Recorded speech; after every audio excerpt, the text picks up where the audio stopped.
شوہر کو اپنا بنانے کا طریقہ بتا دوں، میں نے آج تک اپنے خاوند سے زبان درازی نہیں کی.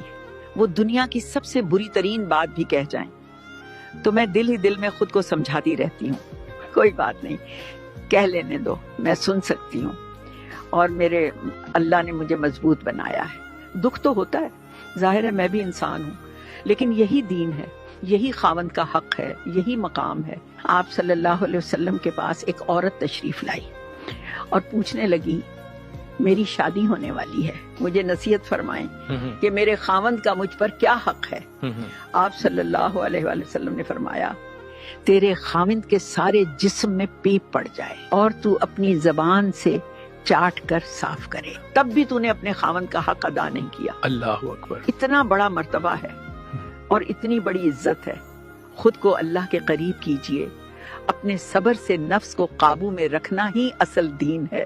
علامہ اقبال صاحب فرماتے ہیں خودی میں ڈوب کر پا جا سراغ زندگی.